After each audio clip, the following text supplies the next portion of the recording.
नमस्कार.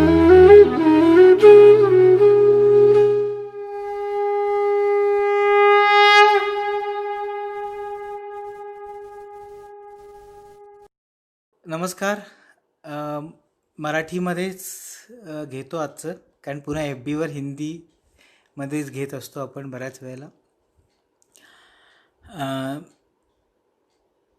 नाथांनी एक वाक्य परवा सांगताना सांगितलं की हमें मन को तृप्त करना नहीं है, मन को तृप्त रखना है. आपल्याला मनाला तृप्त करायचं नाही आहे, मनाला तृप्त ठेवायचं आहे. तर वरकरणी बघितलं तर दोन्हीचा अर्थ तसा बघितला तर सेमच आहे. पण आजचं सेशन जे आपण जो टॉपिक होता तो मुक्ती आणि मोक्ष या संदर्भात होता. पण हे वाक्य जेव्हा आलं तेव्हा ते त्याच्याशी संबंधित आहे असं माझ्या लक्षात आलं. मन को तृप्त करना नहीं है, उसको तृप्त रखना है. आणि अचानक माझ्या बघण्यामध्ये आपल्यापैकी एका साधकाने मला एक लिंक पाठवली होती. ती लिंक बघण्यात आली आणि बऱ्याच वर्षांपूर्वीचे एक जे गुरु म्हणून खूप फेमस आपल्या सगळ्यांना माहिती असलेले, त्यांचं नाव मी सांगत नाही, पण जगद्विख्यात असे त्यांच्या संदर्भातली मला एक लिंक बघायला मिळाली, एकाने पाठवलेली. आणि मी त्यांचे 5-6 लेक्चर्स ऐकले आणि मला हसावं का रडावं कळेना. कारण की ते जे सांगत होते त्याचा बेस जरी आध्यात्मिक वाटला किंवा ते जे संपूर्ण ती जी लेक्चर्स होती ती जरी आध्यात्मिक असली, काही गोष्टी त्यातल्या बरोबर असल्या, सत्याला धरून असल्या, तरी त्याचा जो बेस होता तो फारच भरकटून टाकणारा होता असं मला वाटलं. आणि मी ती बघता बघता अजून काही त्याच्यातले पण व्हिडिओज मुद्दामून अभ्यास म्हणून बघितले. मुद्दामहून कोणाला क्रिटिसाइज करणे किंवा योग्य अयोग्य ठरवणे असं नाही आहे. पण मुक्ती आणि मोक्ष, मुक्ती के बगैर मोक्ष नहीं असं नाथ सांगतात. आणि मोक्ष मिलना बहुत आसान है, मुक्ती मिलना बहुत कठीण. खरं तर मुक्ती मिळवणं हे पहिला पार्ट आहे आणि त्याच्यामुळे मुक्तीमुळे मोक्ष मिळतो. पण मोक्ष मिळवणं अवघड आहे असं, सोपं आहे, पण मुक्ती मिळवणं अवघड आहे असं म्हटलं जातं. कारण पहिली पायरी मुक्तीची, आणि मुक्ती मिळाली तर मोक्ष सहजपणाने मिळेलच, त्याला काही वेगळा मिळवायची गरज नाही. ते वाक्य आणि हे वाक्य आणि ते जे मी तुम्हाला सांगितलं की काही व्हिडिओज मी मुद्दामून बघितले, तर त्याच्यामध्ये त्या गुरूंनी असं सांगितलं होतं की तुम्हाला जे खावंसं वाटते ते खा, मन भरून तृप्त होईपर्यंत खा. तुम्हाला शारीरिक, मानसिक, आर्थिक, मटेरियलिस्टिक ज्या गोष्टी कराव्याशा वाटतात त्या सतत करत राहा, जोपर्यंत तुमचं मन तृप्त होत नाही तोपर्यंत. जोपर्यंत तुमची इच्छा पूर्ण होत नाही तोपर्यंत सगळ्या गोष्टी करा. म्हणजे तुम्हाला जर एखादी गोष्ट खावीशी वाटत असेल तर मन त्याच्यातनं पूर्ण बाजूला पडेपर्यंत, मन भरेपर्यंत ती गोष्ट खात राहा. कुठल्याही गोष्टीचा परहेज करू नका. आणि सगळ्याच गोष्टींच्या संदर्भामध्ये त्यांचं असं म्हणणं होतं. बेस हा होता की एक श्रीमंतांच्याकडे सगळ्या गोष्टी असतात पण गरिबांच्याकडे नसतात. आणि गरीब लोकांना जर आपण अध्यात्मामध्ये कुठल्याही गोष्टी सोडा किंवा त्याचा परहेज करा किंवा त्याच्यामध्ये मन गुंतवू नका असं म्हटलं तर त्यांना ते मिळालेलंच नाही आहे, त्याचा अनुभवच त्यांनी घेतला नाही, तर त्यांच्या मनाची तृप्तता कधीच होणार नाही. त्यामुळे त्यांनी ते सगळं करावं. आणि श्रीमंतांच्याकडे पैसा असतोच, मग त्यांनी त्याचा उपभोग का घेऊ नये. आध्यात्मिक जे संशोधन झालं आहे, आत्मज्ञानी लोकांनी जे सांगून ठेवलेलं आहे, त्या सगळ्याचा जर नीट अभ्यास केला आणि साधनेच्या माध्यमातून जर समजण्याचा प्रयत्न केला, तर मनामध्ये कुठलीही गोष्ट ही अग्नीसारखी सतत तप्त होत असते. मन हे सतत एखाद्या यज्ञकुंडासारखं आहे आणि त्याच्यामध्ये अग्नी सतत पेटलेला असतो इच्छांचा, आणि एखाद्या इच्छेचा पूर्ण होण्याच्या समिधा त्या मनाच्या यज्ञकुंडामध्ये आपण टाकल्या तर यज्ञ शांत होत नाही, अजून प्रज्वलित होतो. एकदा टाकल्याने, दोनदा टाकल्याने, 50 वेळा टाकल्याने सुद्धा यज्ञ शांत होत नाही, त्याच्या ज्वाळा अजून भडकतात. एखाद्या गोष्टींमधनं मन त्याचा उपभोग घेऊन घेऊन त्याला विटेल, त्याची इच्छा संपेल त्या गोष्टींचा उपभोग घेण्याची. पण म्हणून उपभोग घेण्याची जी मनाची वृत्ती निर्माण झालेली आहे आणि जास्तीत जास्त उपभोग घेत राहण्याची जी मनाची वृत्ती निर्माण झालेली आहे, ती शमली नाही जाणार, ती थांबली जाणार नाही, उलट ती वाढणार. तर एक गोष्ट मिळाली नाही तर दुसऱ्या गोष्टीसाठी मन ते उपभोगण्याच्या मागे लागेल. म्हणजे एखादा माणूस जर त्याला दारू खूप आवडते, म्हणून त्याला कुठल्याही प्रकारची किंवा ज्या प्रकारची दारू आवडते ते त्याला रात्रंदिवस पिण्यासाठी दिली आणि एका पॉईंटला त्याचा संपूर्ण त्या दारू ते स्पेसिफिक दारूचा ब्रँड पिण्याचा वीट आला, म्हणून त्यांनी तो ब्रँड सोडला आणि दुसऱ्या ब्रँडवरती शिफ्ट झाला. किंवा दारूनी जी नशा येते ती नशा दारूमधनं घेण्याचा वीट आला, ते मिळणं कमी झालं, म्हणून दारू पिणं तो बंद करेल. पण त्याच्याऐवजी तो दुसरा कुठला तरी पर्याय निवडेल नशा करण्याचा. कारण शरीराला, मनाला, बुद्धीला एक सवय लागली की एक स्पेसिफिक नशा शरीरामध्ये, मनामध्ये त्याचा अंमल राहिला तरच तो माणूस जिवंत आहे असं तो स्वतः समजू शकतो. जर ते नाही मिळालं तर आपल्याला माहिती आहे की लगेच शरीर खूप विचित्र सिम्पटम्स देतं, तो शांत राहू शकत नाही, ओरडतो, रडतो, शारीरिकदृष्ट्या खूप अस्वस्थ होतो, कारण शरीराला ती सवय लागलेली आहे.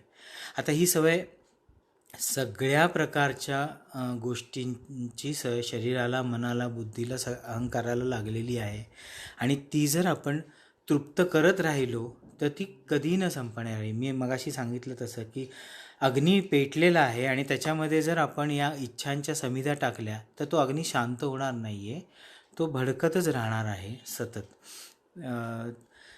एक सिंपल उदाहरण नाथांनी मला सांगितलं, ते ऐकून मला अगदी योग्य वाटलं की रेशीम निर्माण करणारे जे किडे असतात त्यांना पानांच्या मध्ये ठेवलं जातं आणि ते रात्रंदिवस पानं कुरतडत राहतात, कधी थांबत नाहीत ते. म्हणजे त्यांना कितीही खायला दिलं तरी जोपर्यंत त्यांना रेशीम काढण्यासाठी म्हणून त्या उकळत्या पाण्यात टाकत नाही, म्हणजे ते जोपर्यंत मरत नाहीत तोपर्यंत त्यांना कितीही पानं खायला घालू तरी त्यांच्या मनाची तृप्ती होत नाही. त्यांना एवढंच माहिती आहे की जे समोर खाण्याचं पान येईल ते खात सुटायचं आहे, जे मिळेल ते खात सुटायचं आहे. ही जी वृत्ती आहे त्या किड्याची, तर ती मनाची पण तशीच वृत्ती आहे मूळ, की त्याच्यासमोर जो विषय येईल, ज्या विषयाचं पान येईल ते पान त्या किड्यासारखं 24 तास खात राहणे आणि मृत्यू येईपर्यंत खात राहणे. त्यामुळे मन को तृप्त करना नहीं है, मन को तृप्त रखना है. हा फार मोठा महत्त्वाचा संदेश आपल्या सगळ्यांच्यासाठी आहे. कारण की वय वाढेल तसं उपभोग घेण्याची जी आपली ताकद आहे ती कमी होत जाते शरीराची, पण मनाची कमी होत नाही.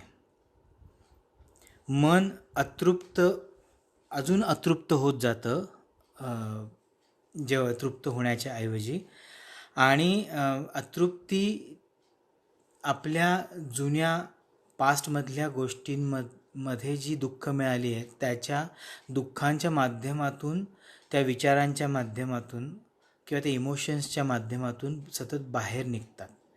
याचं कारण त्या पास्टमधल्या गोष्टींमधलं दुःख आहे म्हणून त्या बाहेर येतात अशातला भाग नाही आहे. तर सतत काहीतरी उपभोगायचं किंवा भोगायचं आहे, ही जी मनाची वृत्ती आहे ती शरीराने साथ देण्याची हळूहळू त्याची सवय सुटायला लागते आणि ती शरीराची ताकद कमी व्हायला लागते. तेव्हा मग त्याचं जे दुःख होतं ते दुःख आपण पास्टमधल्या अनेक गोष्टींच्या माध्यमातून व्यक्त करतो. तसंच समोर ज्या गोष्टी घडत असतात त्याच्यामध्ये आपल्याला जर एखाद्या गोष्टीतनं काही तृप्त होता येत नसेल तरी तो खेद किंवा ते फ्रस्ट्रेशन, डिप्रेशन आपल्या वागण्या बोलण्यामधनं दिसायला सुरुवात होतं. आणि आपण आजच्या या गेल्या 25 वर्षातला जर एकंदरीत काळ बघितला तर त्याच्यामध्ये वयाच्या 60व्या वर्षापर्यंत आपण खूप जीतोड मेहनत केली, खूप काम केलं. आता आपल्याला आपल्या अनेक गोष्टी करायच्या राहिल्यात, ज्याला आपण बकेट लिस्ट म्हणतो. त्या सगळ्या गोष्टी करण्यासाठी म्हणून आता आपण वेळ काढायचा, अशी एक नवीन पद्धत निघालेली आहे. आणि या बकेट लिस्टचं मार्केटिंग हे बिझनेस करणारे जे ट्रॅव्हलिंगवाले जे आहेत, मोठमोठ्या संस्था आहेत, त्यांनी शोधून काढलं की माणसाच्या मनाची मनोभूमिका किंवा सायकी काय आहे. तर ते सतत अतृप्त आहे. कितीही त्याला मिळालं तरी ते अतृप्त आहे.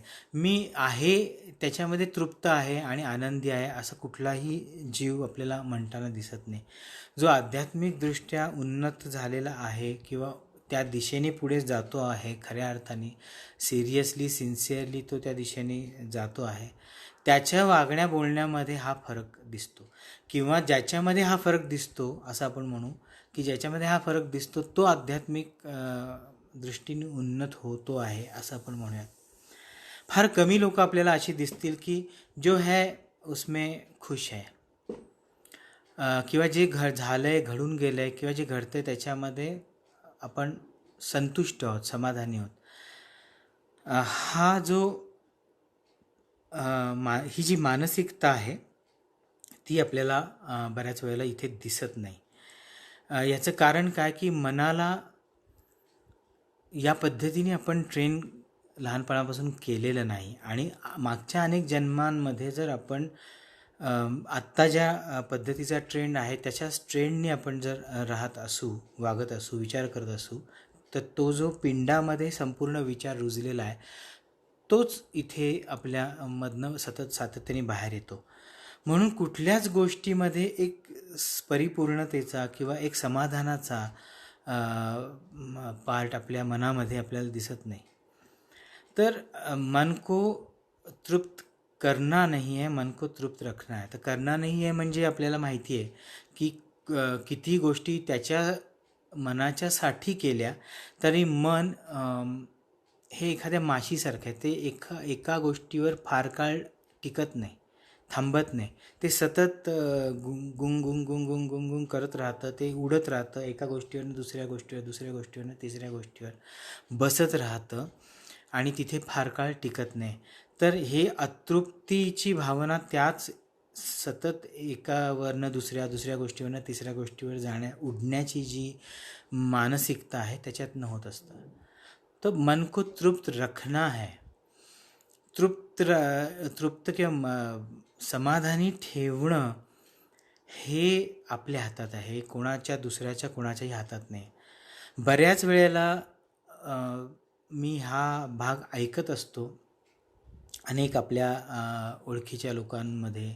बऱ्याच वेळेला सुरुवातीला साधकांकडनंही ऐकतो आणि काही काळानंतर साधनेमध्ये जशी प्रगती होईल तसं त्यांच्यामधून पण ही भावना आहे ती हळूहळू कमी होत जाते की मी सुखी नाही आहे, I am not happy, I am not satisfied. Happiness हा सॅटिस्फॅक्शनमधनंच येतो, तृप्तीमधनं येतो.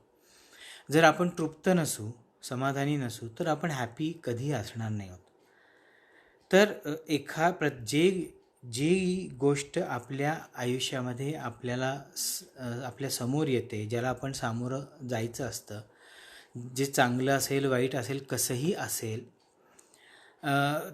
ते ॲक्सेप्ट करणं हा पहिला भाग आहे. त्याच्या ॲक्सेप्ट केल्यामुळे एक समाधानाची आपल्यामध्ये जाणीव हळूहळू निर्माण होते, कारण मन ॲक्सेप्टन्सनीच जास्त स्ट्रॉंग होतं. आपल्याबरोबरची व्यक्ती आपल्याशी नीट वागत नाही आहे, त्यामुळे मी सुखी नाही आहे.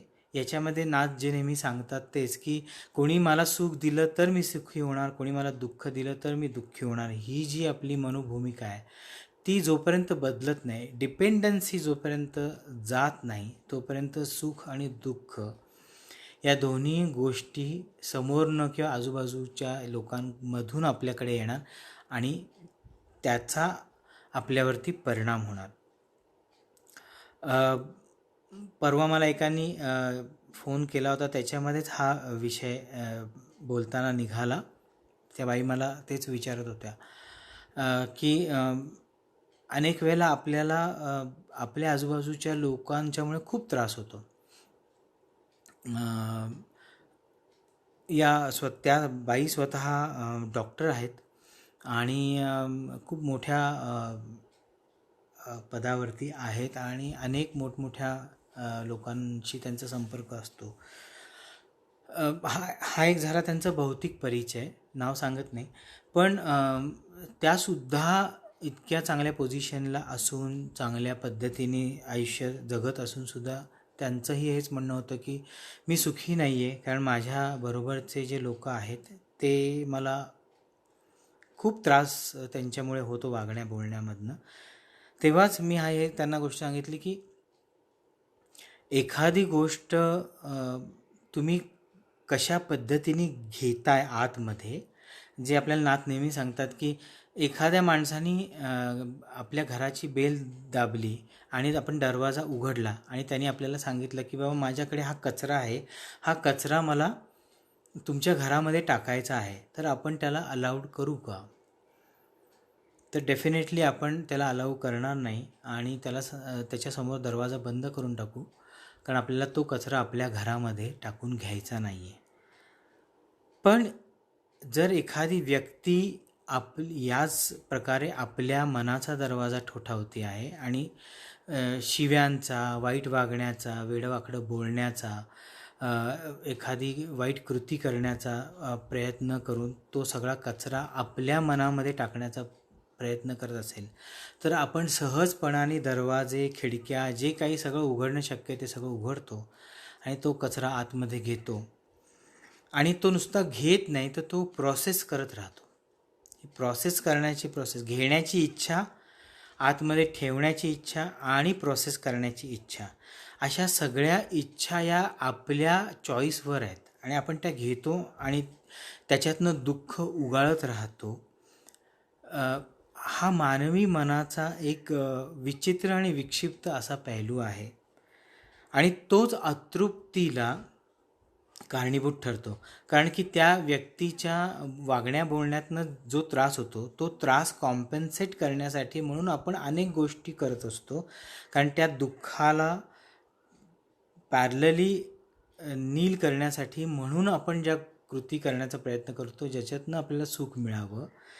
त्याच्यामुळे आपण मनाला वेगवेगळ्या गोष्टी करण्यासाठी म्हणून भाग पाडत असतो, की पिकनिकला जा, कोणाला भेटायला जा, पार्ट्या कर, अशा अनेक वेगवेगळ्या प्रकारच्या गोष्टी आपण करण्याचा प्रयत्न करतो, कारण अतृप्तीच्या अपोजिट आहे तृप्ती.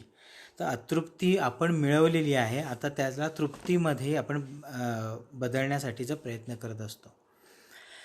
मी त्या बाईंना, डॉक्टर बाईंना असं म्हटलं की आपलं मन आहे ना, हे एक सोन्याचं प्रचंड मोठं कपाट आहे आणि त्या सोन्याच्या कपाटाला हिरे, मोती असं सगळं डिझाईन जोडलेलं आहे, जडवलेलं आहे.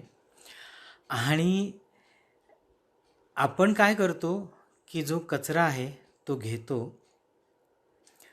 आणि त्याचं नेमकं काय करतो. जसं आमच्या घरामध्ये सोन्याची कपाटं आपण तयार करून ठेवलेली आहेत आणि घरामध्ये जी काही घाण असेल किंवा अन्न तयार केल्यानंतर जो काही कचरा असेल किंवा सडलेल्या कुजलेल्या काही भाज्या असतील, तर आपण त्या एखाद्याने उचलून जर सोन्याच्या कपाटातल्या कप्प्यांमध्ये ठेवल्या, तर आपण त्याला काय म्हणू, तर मूर्ख किंवा वेड लागलेला आहे असं म्हणू. तसंच मी त्यांना म्हटलं की आपलं मन हे सोन्याचं आहे आणि त्या सोन्याच्या मनामध्ये अनेक कप्पे आपण ठेवलेले आहेत आणि त्या कप्प्यांच्या आतमध्ये आपण ठेवतो काय, ठेवायला काय पाहिजे, एखादी सुंदर गोष्ट ठेवायला पाहिजे, अमूल्य गोष्ट ठेवायला पाहिजे. कारण ते कपाटसुद्धा तेवढंच अमूल्य आहे. पण आपण ठेवतो काय, तर सगळं सडलेलं, कुजलेलं, घाण, दुःख, कोणी आपल्याला दिलेला त्रास, त्या घटनांचा त्या घटनांच्या ज्या मेमरीज आहेत त्या. तर इतक्या वाईट पद्धतीने आपण त्या वस्तूंचा वापर करत आहोत. तो पहिला आपल्याला समजलं पाहिजे की आपलं मन हे सोन्याचं आहे, आपली बुद्धी ही सोन्याची आहे. मनात आणि बुद्धीमध्ये असंख्य आपण कप्पे जे आहेत ठेवलेले, त्या कप्प्यांमधली सगळी घाण स्वच्छ केली पाहिजे पहिली. आणि ती घाण स्वच्छ केली तर आपलं कपाट पहिलं जेवढं जड झालेलं होतं ते निम्म्यापेक्षा जास्त, म्हणजे 80-90% कपाट हलकं होऊन जाईल. मन आणि बुद्धी हलकं होण्याची प्रोसेस इमिजिएटली सुरू होईल. कारण त्याच्यामध्ये 80-90% आपण कचराच भरलेला आहे. जसा जसा आपण एक एक कचरा बाजूला काढून फेकून देऊ, बाहेर टाकून देऊ मनामधून, बुद्धीमधून, तसं तसं हलकेपणा येईल आणि त्या कपाटाची स्ट्रेंथ जी आहे ती जास्त चांगल्या पद्धतीने राखली जाईल. हा अगदी सोपा सरळ उपाय आपण करण्यासारखा आहे. आपण करण्यासारखं या जगामध्ये बघितलं तर खूप काही आहे. शिक्षण आहे, नोकरी आहे, बिझनेस आहे, पैसा आहे, प्रतिष्ठा आहे, नाव आहे, पॉलिटिक्स आहे, सोशल वर्क आहे, एंटरटेनमेंट फील्ड आहे. सगळ्या फील्डमध्ये कुठल्या ना कुठल्या पद्धतीने इन्व्हॉल्व होणं, ते एन्जॉय करणं, असं म्हटलं तर आपण करण्यासारखं आपल्या आयुष्यामध्ये भरपूर काही आहे. पण एका वेळेनंतर या सगळ्यातनं आपल्याला एकतर सक्तीची निवृत्ती घ्यावी लागते, नाही तर म्हणजे आपले जे काही शारीरिक मानसिक दुबळेपण निर्माण होतं त्याच्यातनं, त्यामुळे आपल्याला सक्तीची निवृत्ती घ्यावी लागते. किंवा इतर लोकांना तुमच्या असण्याचा हळूहळू कंटाळा येतो किंवा असणं गरजेचं नाही आहे असं व्हायला लागतं आणि ते तुम्हाला निवृत्त करतात. या पद्धतीने निवृत्त व्हायचं आहे का पहिल्यापासूनच याच्यातून निवृत्त होऊन जी महत्त्वाची गोष्ट आपल्याला करायची आहे त्या दिशेने आपला हा संपूर्ण प्रवास व्हायला पाहिजे. तर सगळ्यात महत्त्वाचा फंडा है, अपने मन को तृप्त करना नहीं है, उसे रखना है, किसी भी हाल में रखना है. तो रखना कैसे है, जो भी रहेगा, जो भी हमारे पास आएगा, ज्या गोष्टी आपल्या बाबतीत घडत आहेत त्यामध्ये मन तृप्त ठेवणं, समाधानी ठेवणं आणि त्याच्यामुळे आनंदित राहणं हा आपला हक्क आहे आणि तो आपण सातत्याने टिकवून ठेवला पाहिजे. आपण काम करणं, कामामध्ये एक्सेलन्स ठेवणं सातत्याने आणि त्याच्यामधनं काही गोष्टी मिळवण्याचा प्रयत्न करणं हा एक भाग झाला. पण त्याच्यामुळे आपल्या मनाच्या तृप्तीमध्ये किंवा त्याच्या अतृप्ती याच्यामध्ये कुठेही कॉन्फ्लिक्ट निर्माण व्हायला नाही पाहिजे. कारण की एखादी गोष्ट मिळाली तर आपण तृप्त होतो, पण ती तृप्ती त्या वस्तूच्या किंवा त्या परिस्थितीच्या तात्पुरती समाधान देणारी असते. काही काळानंतर ती त्या गोष्टीतला किंवा त्या घटनेतला जो चार्म आहे तो संपतो आणि तो जसा संपेल तसं त्याच्यामधलं जे समाधान आहे ते पण संपून जातं.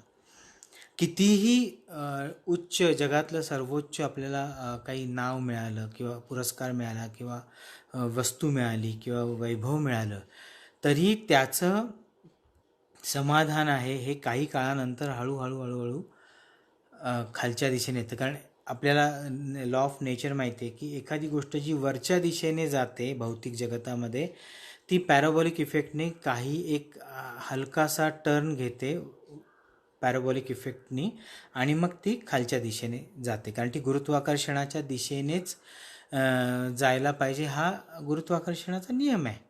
त्यामुळे एखादी गोष्ट खालनं वरती उसळते आणि उसळल्यानंतर ती पुन्हा खालच्या दिशेने, जिथून उसळली होती त्या दिशेने प्रवास करते आणि पुन्हा जमिनीवरती येऊन आदळते. असा त्याचा एक प्रवास आहे. हा कोणाच्याही बाबतीमध्ये बदलत नाही, कारण भौतिक जगाचा हा नियम आहे. म्हणून आध्यात्मिक जगत हा आपला बेस असला पाहिजे, हे वारंवार सातत्याने नाथ आपल्याला जे सांगतात त्याचं कारणच ते आहे. कारण मुळात आध्यात्मिक प्रवास हा वरून खालच्या दिशेने होतो, आणि त्याचा पॅराबॉलिक इफेक्ट जेव्हा होतो तेव्हा खालनं पुन्हा आपण पॅराबॉलिकली इफेक्ट होऊन वरती ऊर्ध्व दिशेला, वरच्या दिशेला आपण जायला सुरुवात करतो. तर मन को तृप्त रखना है, 24 घंटे हम रख सकते हैं. हम कहीं भी रहे, चाहे हम वन में रहे या सिटी में रहे, गांव में रहे, हिमालय की चोटी पर रहे, किंवा आपण एखाद्या वाईट ठिकाणी असू, तरीही मन तृप्त आणि आनंदी राहणं. तृप्त असेल तरच आनंदी आहे. तृप्त असणे म्हणजे काय? समाधानी असणे. समाधान कशाने होतं?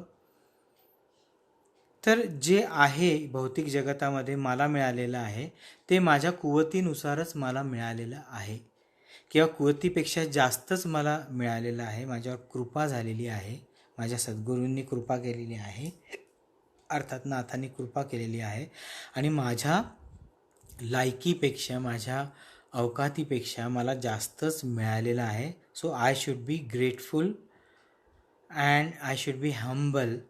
या सतत जाणीवेतूनच आपण समाधान आपल्या मनामध्ये मिळवू शकतो, राखवू शकतो, आणि तसं जेव्हा राखलं जाईल तेव्हा त्याच्यामध्ये आनंदाचं जे आतलं लेयर आहे ते ओपन व्हायला सुरुवात होईल. असमाधान आणि दुःख ही एकमेकांच्या नाण्याच्या दोन बाजू आहेत, किंवा एक वरचा लेयर आहे आणि एक खालचा लेयर आहे. तसाच समाधान आणि आनंद असे दोन लेयर्स आहेत, किंवा नाण्याच्या दोन बाजू आहेत. तर एक बाजू आपल्याला मिळाली असेल तर अपोजिट साईड आपल्याला डेफिनेटली मिळणारच आहे. सो मन को तृप्त रखना है. तर आजपासून आपण हा पार्ट करू शकतो की ज्या गोष्टी आपल्याला अन्न खाण्याच्या बाबतीत असेल, रिलेशनशिपमध्ये असेल, सगळ्याच बाबतीत असेल, आपण सातत्याने तृप्त किंवा समाधानी राहण्याचा प्रयत्न करायचा.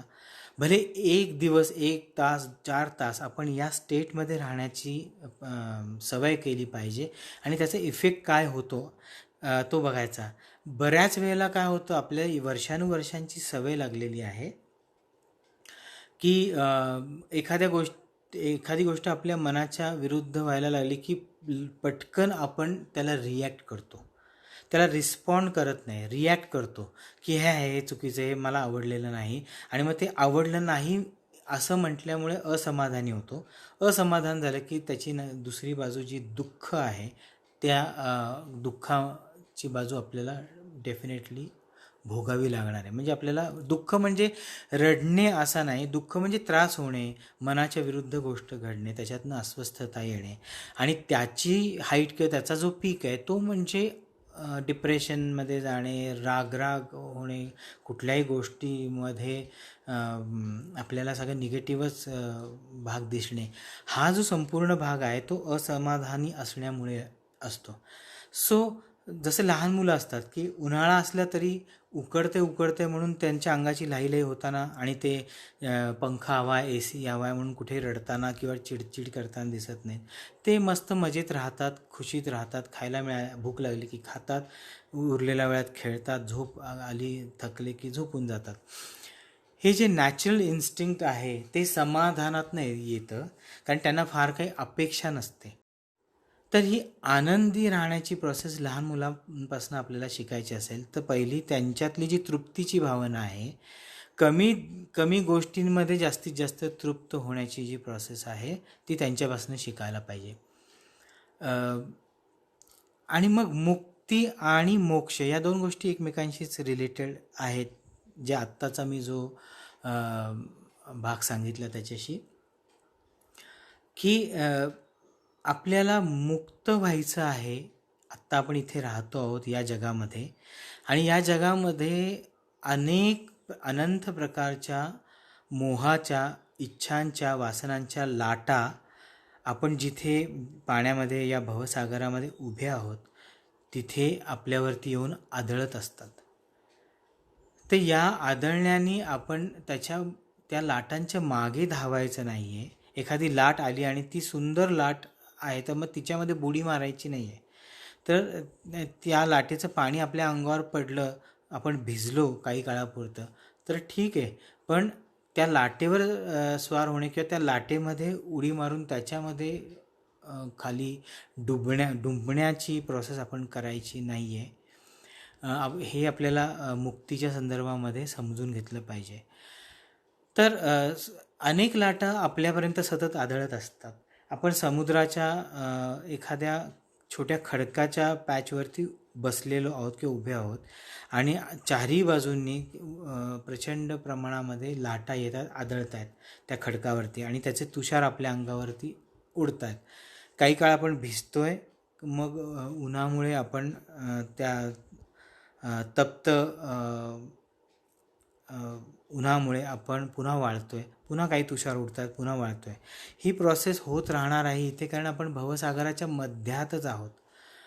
तर याच्यामध्ये सगळ्यात महत्त्वाची गोष्ट अशी आहे की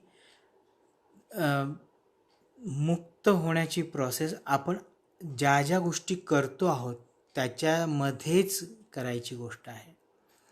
आपण मुक्त होणे ही प्रत्येक गोष्ट, प्रत्येक घटना जी घडते आहे त्याच्यामध्ये आपण कुठे इन्व्हॉल्व होतो आहे का, किती इन्व्हॉल्व होतो आहे, त्याचा एक चरा आपल्या मनावरती, आपल्या बुद्धीवरती, आपलं जे पिंड आहे त्याच्यावरती उमटू नये ह्याचा आपण विचार केला पाहिजे. त्या पद्धतीने आपण डिटॅच होण्याची प्रोसेस केली पाहिजे. आणि मागच्या सेशनमध्ये सांगितलं की आध्यात्मिक जीवन हा जीवन जगण्याचा एकमेव मार्ग आहे, दुसरा कुठलाही मार्ग असू शकत नाही. कारण दुसरा कुठलाही मार्ग हा भौतिक मार्गाशीच जाऊन मिळतो आणि भौतिक मार्ग हा स्वतःच निर्माण झालेला आहे आणि तो संपणार आहे, नष्ट होणार आहे. तर जीवन पण असंच फालतू पद्धतीने आपण जगून नष्ट करणार आहोत. तर आध्यात्मिक पद्धतीने जगणे हाच एक भाग आपण सतत मनाशी धरून त्या पद्धतीने जगलं पाहिजे. ते कसं जगायचं, तर या दोन गोष्टी त्यासाठी नाथांनी सांगितल्यात. एक तर प्रत्येक गोष्टीमध्ये आपण समाधानी असणं आणि आनंदी असणं याची प्रॅक्टिस करावी लागेल. कारण प्रॅक्टिस आपल्याला जन्मापासून आत्तापर्यंत आहे. प्रत्येक गोष्टीमध्ये तक्रार करणे, प्रत्येक गोष्टीमध्ये आपलं जे मत आहे, आपला जो मोल्ड तयार झालेला आहे त्या मोल्डमध्ये ती बसवून बघणे आणि ती जर आपल्या स्वार्थाची, आपल्या उपयोगाची नसेल तर त्या समोरच्या व्यक्तीला त्या संदर्भात दूषणं देणं, त्याला त्रास देणं किंवा त्याला दुःख देणं, किंवा सतत निगेटिव्ह कॉमेंट्स करणं, घालून पाडून बोलणं, वेडं वाकडं वागणं आपल्या जवळच्या व्यक्तींची. आपण त्यांना आपल्या जवळच्या व्यक्ती म्हणतो, पण सगळ्यात जास्त दुःख, सगळ्यात जास्त त्रास आपण त्यांनाच देत असतो. तर ते न देता आज या क्षणापासून आपण समाधानी असणं, आनंदी असणं आणि म्हणजे तृप्त ठेवणं, मनाला सातत्याने तृप्त ठेवण्याचा प्रयत्न करणं आणि मुक्त होणं. प्रत्येक गोष्टीमध्ये आपण इतके अननेसेसरी अडकतो, इन्व्हॉल्व होतो. ती घरातली कामं असतील, रिलेशनशिप्स असतील, आपल्या बाहेरच्या कामांमध्ये सुद्धा नको तिथे आपण इन्व्हॉल्व होत असतो. आपल्याला कामामध्ये किती लक्ष द्यायचं आहे, योग्य तेवढं लक्ष दिलं पाहिजे. ते काम झालं की त्याच्यातून लक्ष काढून घेतलं पाहिजे. ही जी प्रोसेस आपण करणं गरजेचं आहे ती आपण करत नाही. आपण आता ह्या 2-2.5 महिन्याच्या काळामध्ये असं दिसलं असेल की घरामध्ये सगळेच जण आहेत. तर अनेक असे जे नवरे असतात की जे कामाच्या ठिकाणी फार पर्टिक्युलर असतात, की त्यांना प्रत्येक गोष्ट प्रिसाईज अशीच व्हायला पाहिजे, ते अशाच वेळेला इतक्या वेळेला इतक्या पद्धतीने स्त्री पुरुष दोन्ही अशी व्हायला पाहिजे. तर ते घरातल्या बाकीच्या लोकांचं जीवन नकोसं करून टाकतात. कारण 8 ते 10 तास ते बाहेर जाणार गेलेले असतात, त्यावेळेला निदान श्वास घेता येत असतो. तर हा जो अतिरेक आहे वागण्यातला, तो न करता योग्य तेवढं त्याच्यामध्ये इन्व्हॉल्वमेंट असावी आणि प्रत्येकाला त्यांची त्यांची योग्य ती स्पेस देण्याची बुद्धी किंवा तो विवेक आपल्याकडे असायला पाहिजे. Live and let others live असं म्हटलं जातं, की स्वतः पण जगा आणि दुसऱ्यांनाही जगू द्या.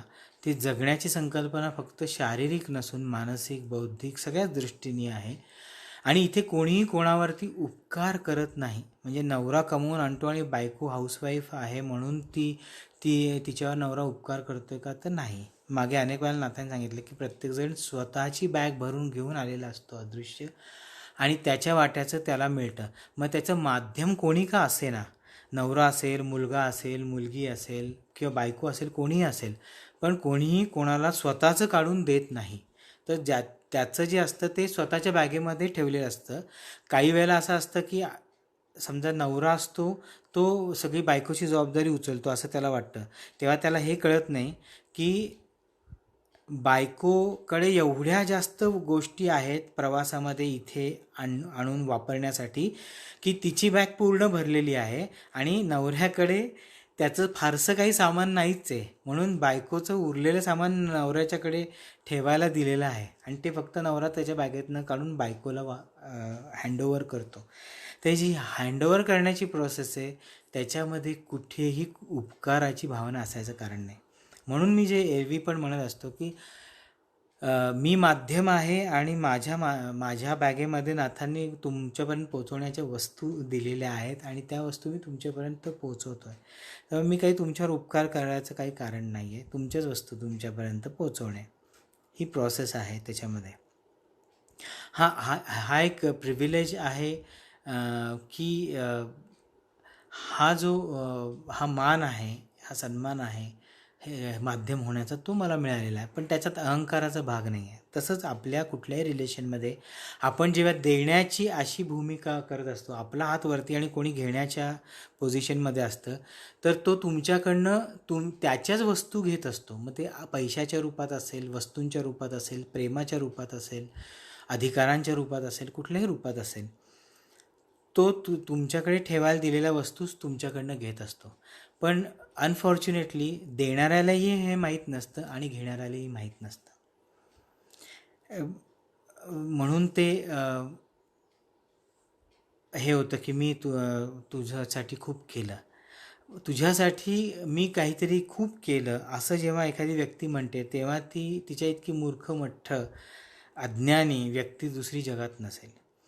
कारण की त्या व्यक्तीला हा जो मेन गाभा आहे त्याच्यातला तो कळलाच नाही.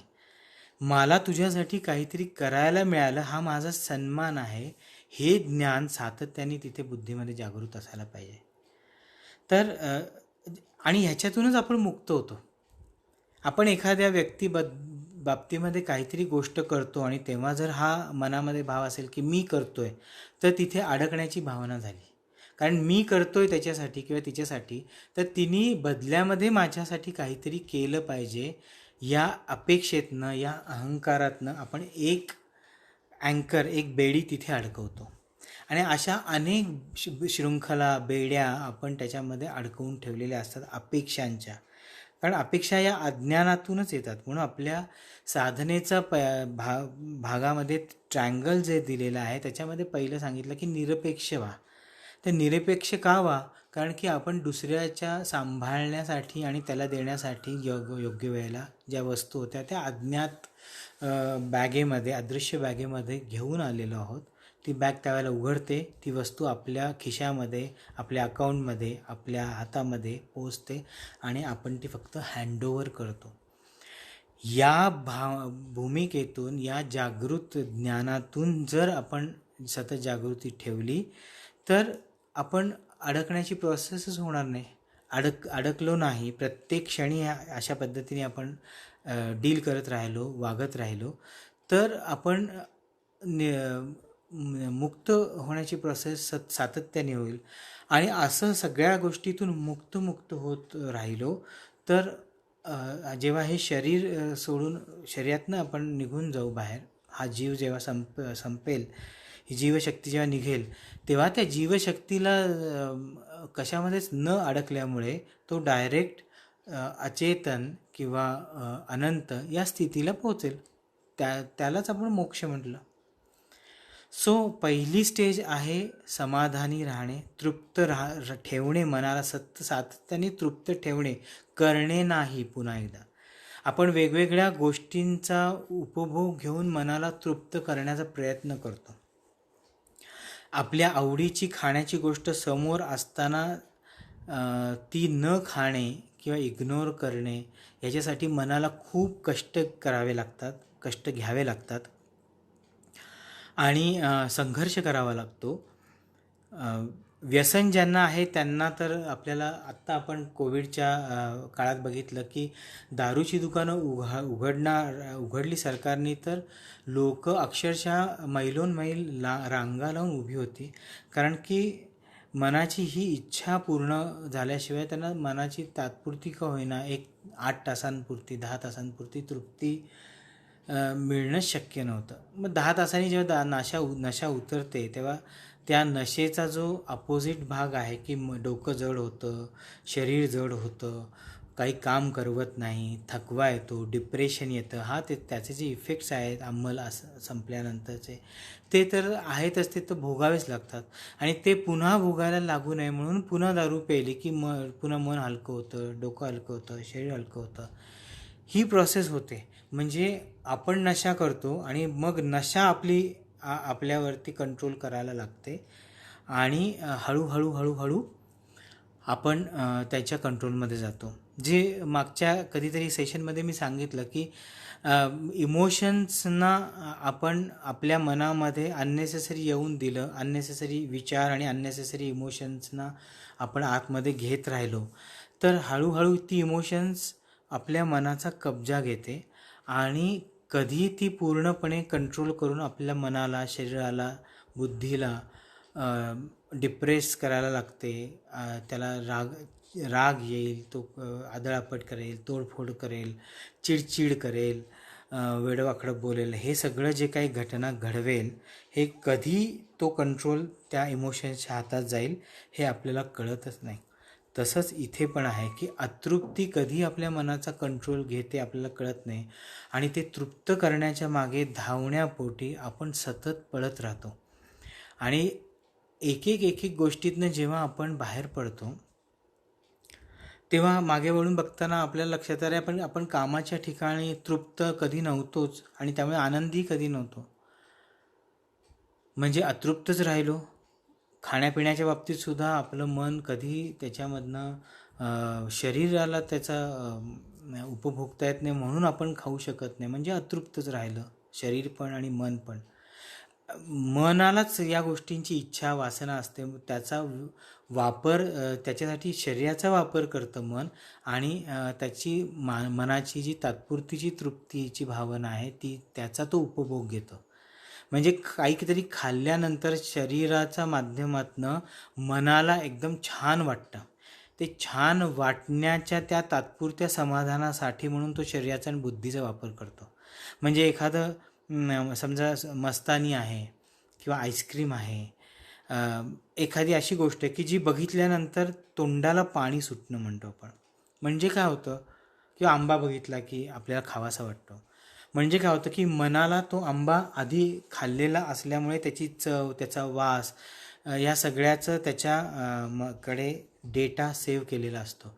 त्यामुळे ते बघितलं आंबा बघितलं की तो सगळा डेटा ओपन होतो मनामध्ये आणि मग पुन्हा तो तृप्तीचा भाग, समाधानाचा भाग उपभोगण्यासाठी, ते इमोशन उपभोगण्यासाठी म्हणून तो बुद्धीचा वापर करतो, बुद्धीमध्ये विचार निर्माण करतो आणि तो शरीराकडे ती संवेदना पाठवतो की अरे हे मला खाल्लं पाहिजे, ह्याच्यातून मला आनंद मिळणार आहे, तृप्ती मिळणार आहे.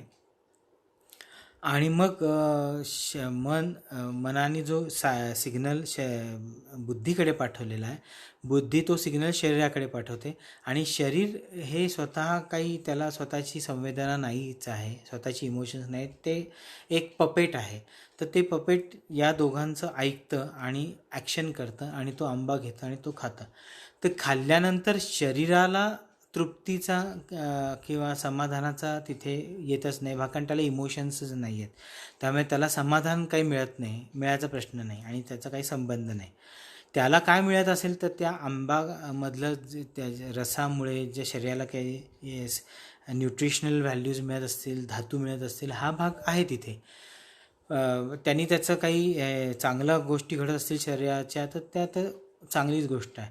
पण समाधानाची गोष्ट जी आहे ती मनाशी संबंधित आहे आणि म्हणून त्या तात्पुरतं ती जी इमोशन्स आहेत ते त्या उपभोगण्यातनं मन फुलफिल करून घेतं.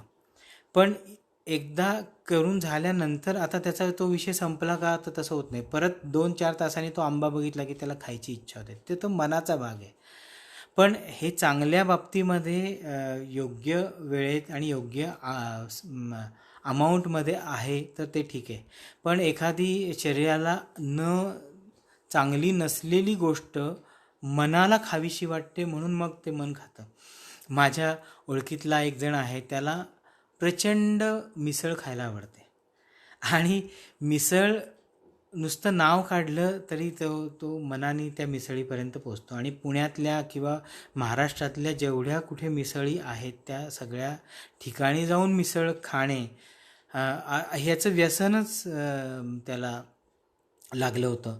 आता आहे का माहिती नाही, पण असं चमचमीत खाणं हे मनाचं झालं, शरीराचं नाही. कारण शरीराला त्याच्यातून काहीही न्यूट्रिशनल फारसं मिळत नाही. मिळालं तर उलटं माल न्यूट्रिशनच आहे, ते शरीरासाठी चांगलं नाही. पण इथे मनाला आवडतं, त्याला त्या मागच्या सगळ्या ज्या काही खाण्याच्या ज्या मेमरीज आहेत त्याच्या मनोमय विज्ञानमय कोशामध्ये आहेत, त्याच्यातनं त्या पुन्हा त्याच्यामध्ये जागृत होतात मनामध्ये आणि तो मग बुद्धीला सांगतो की आपण तिथे जाऊन, आज रविवार आहे तर जाऊन मिसळ खायला पाहिजे, नाहीतर आज काहीतरी अर्धवट केल्यासारखं वाटेल. आणि मग त्याच्यातूनच गोष्ट घडते की शरीराला तो कृती करायला लावतो. शरीर ऑटोमॅटिक तयार होतं आणि तिथे शरीराला घेऊन जाते बुद्धी आणि मन. आणि तो पहिला घास खाल्ल्यानंतर जे काही तृप्तीचा भाव त्या मनामध्ये जागृत होतो आणि मग पुढे मग भसाभस ते किती खाऊन किती नाही असं होतं. पण हे केल्यानंतर पुन्हा 2 दिवसांनी 4 दिवसांनी मिसळीचं कुठे चित्र दिसलं, नाव ऐकलं की पुन्हा ती इच्छा जागृत होते पुढच्या रविवारी पुन्हा दुसरीकडे जायचं. किंवा 3 दिवसांनी कुठे मिसळ खायला मिळाली किंवा दिसली तर पावलं ऑटोमॅटिक वळतात. इथे शरीराचा किंवा बुद्धीचा काही प्रश्न नाही, इथे मनाचाच प्रश्न आहे. तर मन या सगळ्यातनं मुक्त करण्यासाठी प्रयत्न आपण करणं गरजेचं आहे. मुक्त केलं तर ऑटोमॅटिक मोक्ष मिळणार आहे. तर पहिला भाग आहे ते तृप्त करणे आणि दुसरा भाग आहे मुक्त करणं. तृप्त आणि मुक्त. तृप्त केलं की आनंद मिळणे ही प्रोसेस ऑटोमॅटिक होते, सतत मिळत राहणे without any person, depending on any person, ते ऑटोमॅटिक आपल्याला मिळत राहतं. आणि मुक्त केलं ती मोक्ष मिळण्याची प्रोसेस ऑटोमॅटिक घडतच असते. आता मुक्त कसं करायचं तर एक सिंपल भाग सांगतो आणि मग आपण आजचं सेशन संपवणार आहोत. तर आपण घरामध्ये घर आवरायला काढतो तेव्हा काय करतो तर ज्या वस्तू खराब झालेल्या आहेत त्या पहिल्या काढून कचऱ्यामध्ये टाकून देतो. मुळात ज्या खराबच आहेत किंवा खराब ठेवून खराब झालेल्या आहेत त्या सगळ्या पहिल्या काढतो, त्या जस्ट बघतो खराब झालेल्या आहेत टाकून दिल्या. दुसऱ्या ज्या वस्तू असतात की ज्या आता मला उपयोगाच्याच नाहीत, पुढे कुठल्याच काळामध्ये मला आणि माझ्या कुठल्याही पुढच्या लोकांच्या उपयोगाच्या नाही आहेत, त्या पण बघतो आणि त्या पण टाकून देतो. मग ज्या वस्तू उपयोगाच्या आहेत तेवढ्या आपण ठेवतो, की ज्या मला वापरता येणार आहेत तेवढ्याच ठेवतो. काही लोक पुढे उपयोगाला येतील म्हणून ठेवतात, पण पुढे पण काही काळाने त्या आता उपयोगाच्या नाही म्हणून फेकून देतात. तर ठीक आहे. अशा पद्धतीने ज्या मुळातच खराब आहेत आणि उपयोगाच्याच नाही आहेत, खराबच झालेल्या आहेत, त्या पहिल्या फेकून दिल्या. दुसऱ्या ज्या आता काही उपयोगाच्या नाहीत, पूर्वी उपयोग झाला होता त्यांचा पण आता काही उपयोग नाही आहे, त्या टाकून दिल्या. आणि मग आता ज्या काही राहिल्या की ज्या खरंच उपयोगाच्या आहेत आणि ज्या वापर करण्यासाठीच्याच आहेत तेवढ्याच वस्तू घरामध्ये ठेवल्या. तर घर स्वच्छ झालं, रिकामं झालं, तिथे स्पेस झाली. आणि त्या वस्तू जर इमिजिएट वापरामध्ये आणल्या तर तिथे पुन्हा रिकामी जागा झाली. तर ज्या काही आपल्या बाबतीमध्ये रोज दिवसभरामध्ये विचार करणं, आपण 60,000 विचार करतो ॲव्हरेज, कोणी जास्तही करत असेल तर येणारा प्रत्येक विचार हा आपल्या उपयोगाचा आहे की नाही, नसेल तर तो इमिजिएटली डिलीट करून टाकायचा, नष्ट करून टाकायचा.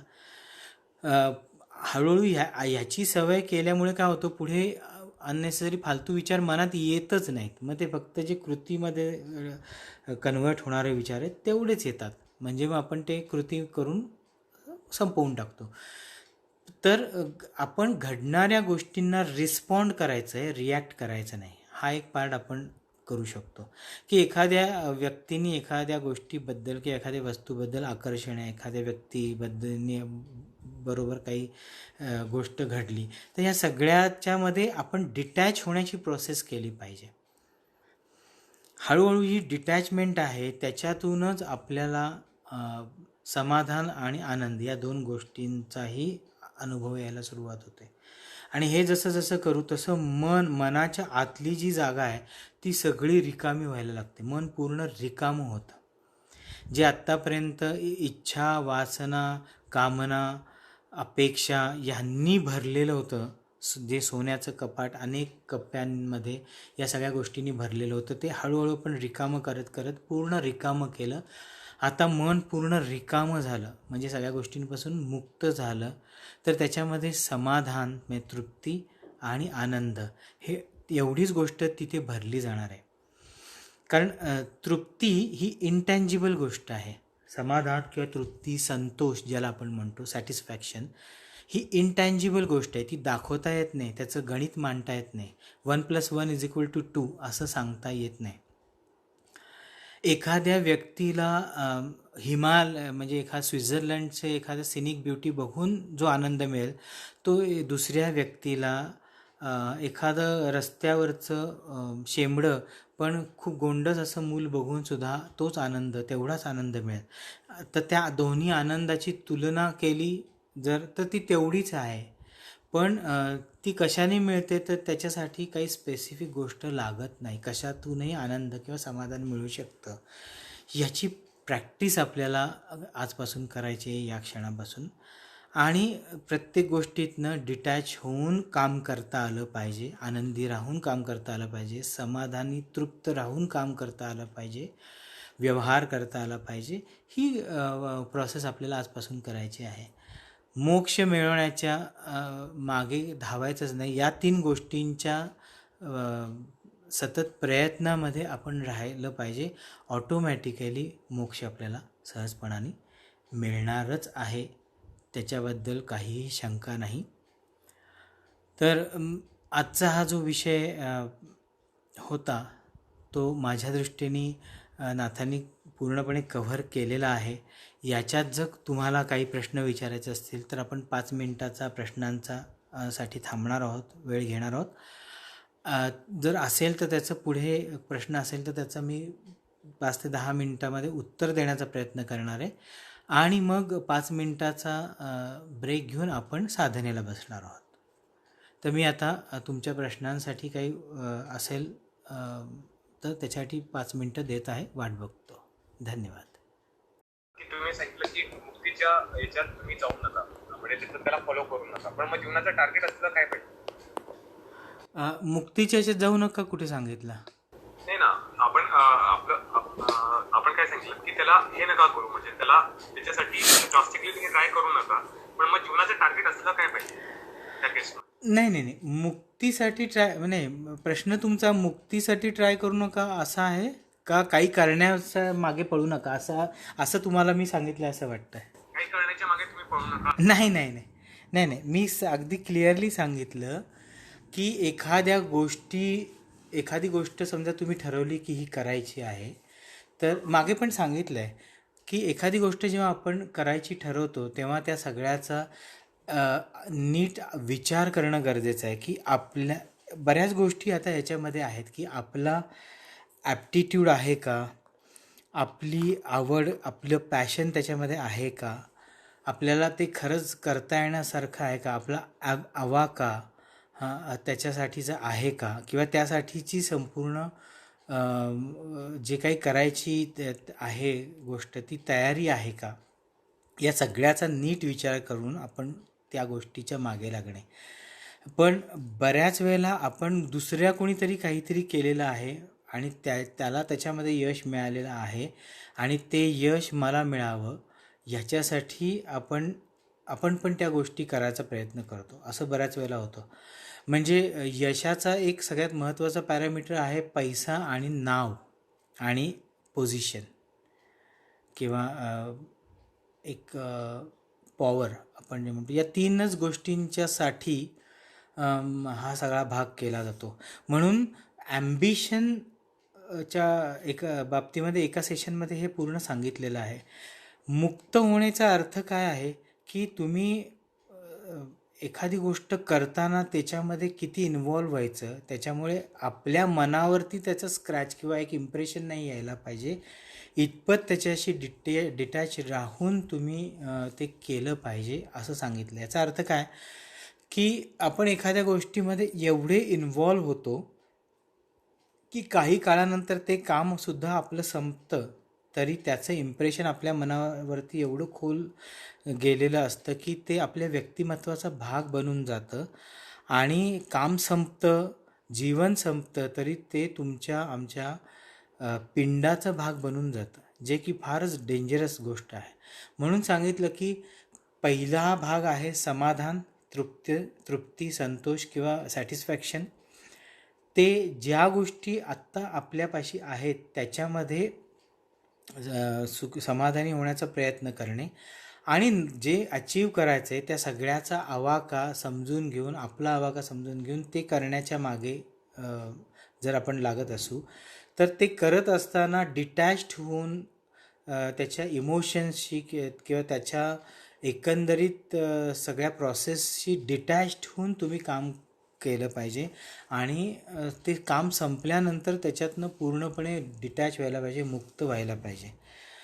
तसं होत नाही. एखादी संस्था म्हणजे एखादी बिझनेस आपण सुरू करतो आणि त्याच्यामध्ये एवढे इन्वॉल्व होतो आणि आपल्याला हे लहानपणापासून शिकवलेलं आहे किंवा आपण ऐकलेलं आहे, सांगितलेलं आहे, किंवा एखाद्या व्यक्तीला आपण फॉलो करतो आणि त्याला कॉपी करतो. तो काय म्हणतो की याच्यामध्ये तुम्ही तुमचं सर्वस्व झोकून दिल्याशिवाय, पूर्णपणे इन्वॉल्व झाल्याशिवाय तुम्ही त्याच्यामध्ये सक्सेस मिळवू शकत नाही.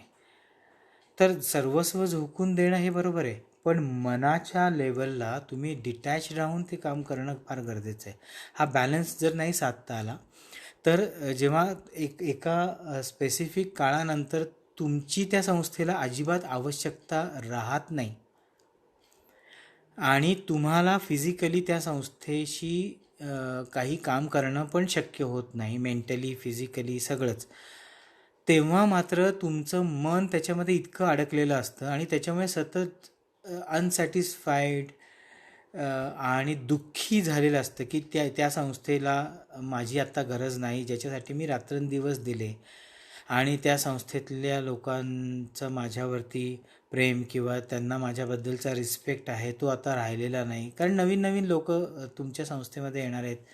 मी संस्था म्हणतो म्हणजे तेव्हा एखादी ऑर्गनायझेशन म्हणजे फक्त आध्यात्मिक किंवा कुठली संस्था नाही. आपलं काम जे आपण एखादा कंपनी उघडली तर ती कंपनी तुमच्या वयाच्या 60-70व्या वर्षानंतर एक तर तुम्ही ती बंद करून टाकणार आहात किंवा तुमची मुलं ती पुढे कंटिन्यू करणार आहेत. तरी पण त्याच्यावरचा तुमचा होल्ड जाऊ नये, त्याच्यामधली तुमची इन्व्हॉल्वमेंट कमी होऊ नये किंवा तुम्ही जे सॅक्रिफाईस केलेलं आहे ते सतत इतर लोकांना त्याची जाणीव करून द्यावी, ही अटॅचमेंटचीच भूमिका असते.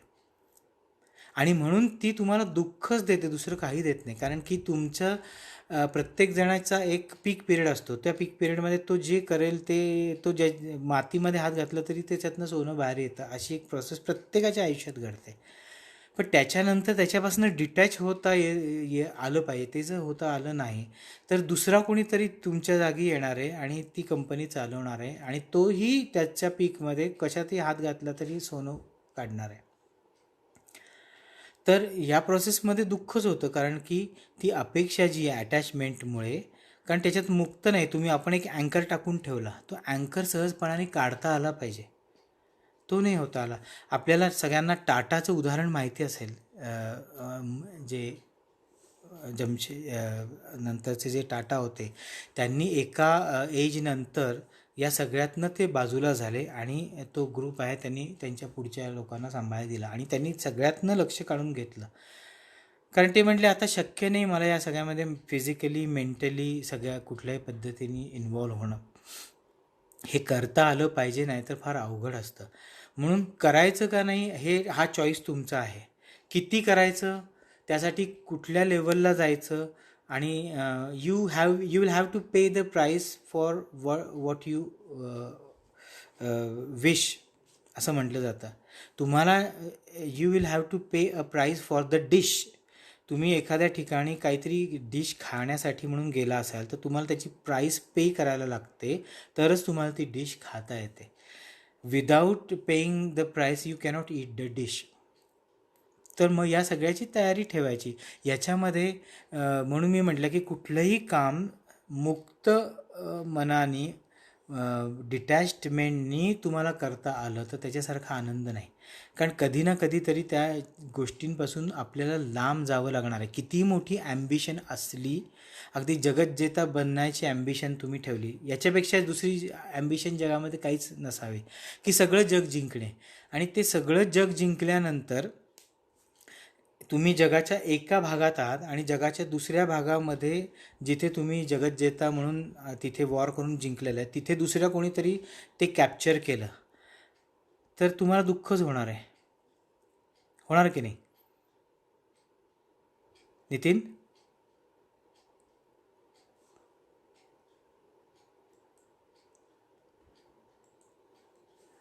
तर कारण तो भाग मी जीवाच्या आकांताने लढून मिळवला. दुसऱ्या कोणाला तरी त्रास देऊन, अनेक लोकांचे मुर्दे पाडून, तिथली संपत्ती लुटून मी त्याच्यावरती कब्जा केला. आणि आता माझी ॲम्बिशन होती, कारण कोणीही कोणाला राजा म्हणून का मान्य करेल किंवा जगज्जेता म्हणून का मान्य करेल? एकतर तुम्ही कोणीतरी एक्स्ट्राऑर्डिनरी असाल, म्हणजे परमेश्वराचा अवतार असाल असे, नाहीतर तुम्ही लूटपाट करून कोणाला सगळ्यांना नामोहरम करून, मारून, वॉर करून, युद्ध करून तुमच्या अंकित करून घेतलं तरच. जिथे प्रत्यक्ष रामाला त्याच्या आईनेच वनवासात पाठवलं, कारण तिला तो नको होता. आपण कथा जर आहे असं समजलं तर त्या कथेच्या नुसार मी सांगतो. म्हणजे जगामध्ये सगळ्यांना तुम्ही सॅटिस्फाय करू शकत नाही, सगळ्यांना तुमचं म्हणणं ऐकवू शकत नाही, सगळ्यांना तुम्ही अंकित करू शकत नाही. म्हणून रावणाला मारल्यानंतरच रामाला एक छत्री राज्य निर्माण करता आलं. तर ॲम्बिशन तुमची काही असू शकते आणि you will have to pay the price for that. तर तशी रामाने प्राईस पे केली त्या सगळ्याची.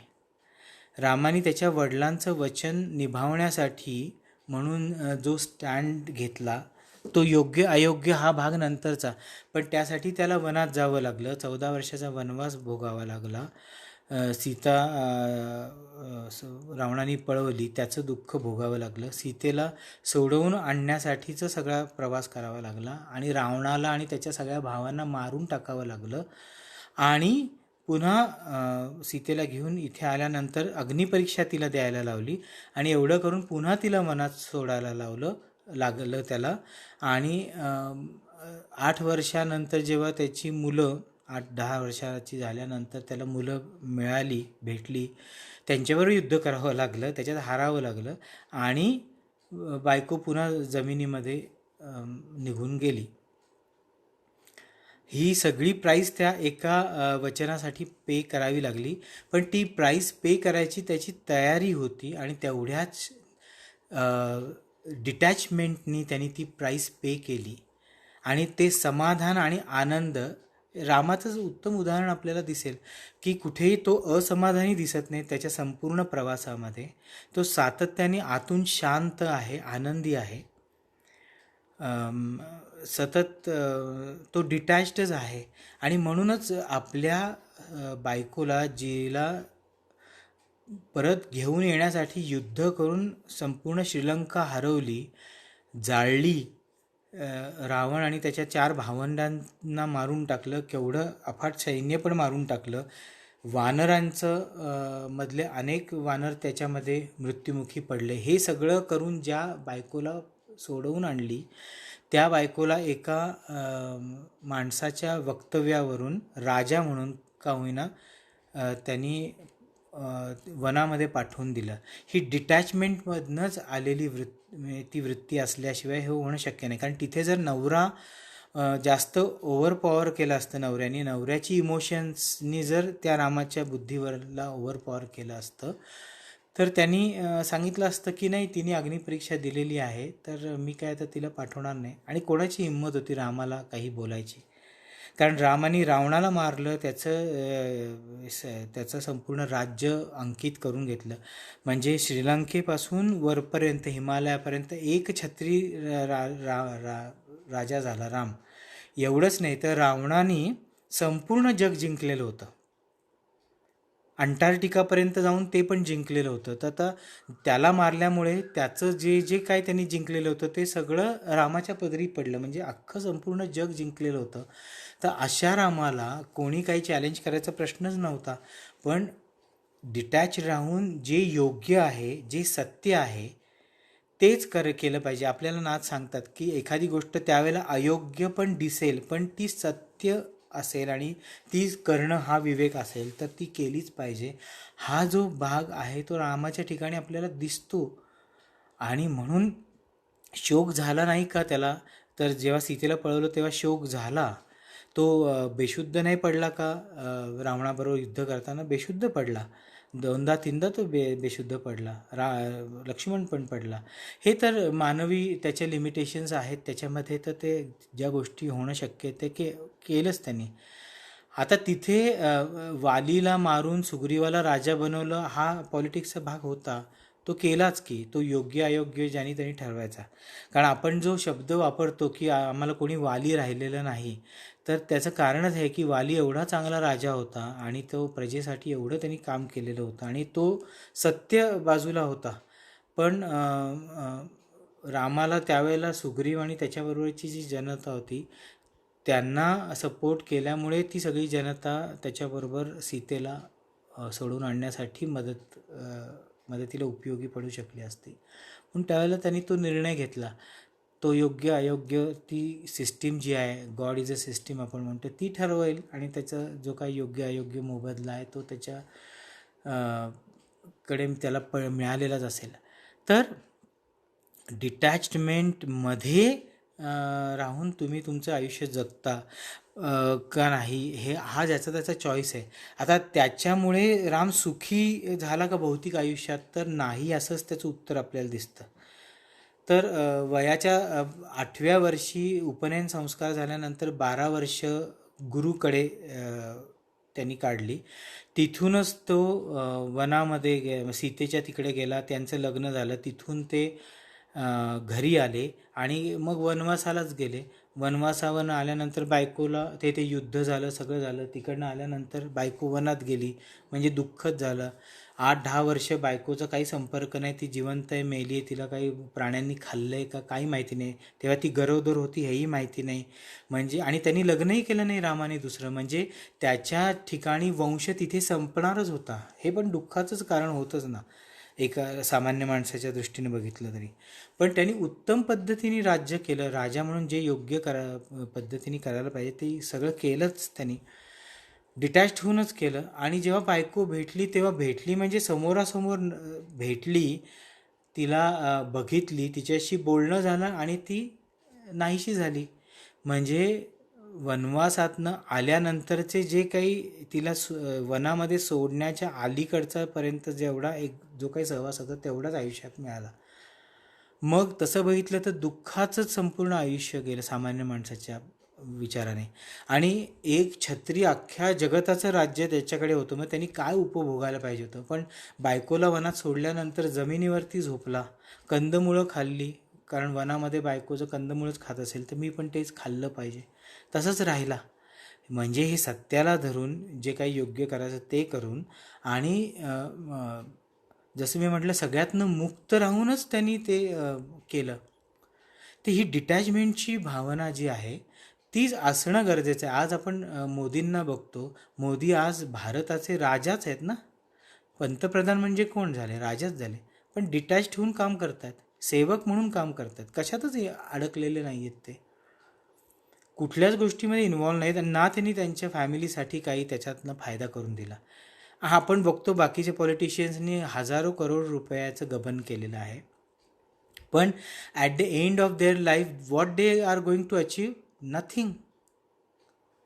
मग ॲम्बिशन ही राक्षसी असायला नाही पाहिजे, ती योग्य असायला पाहिजे, आपला आवाका समजला पाहिजे आणि मुक्त होऊन या सगळ्या गोष्टींकडे बघून काम करता आलं पाहिजे. तरच तुम्ही खऱ्या अर्थाने यशस्वी झालात हे समजायचं.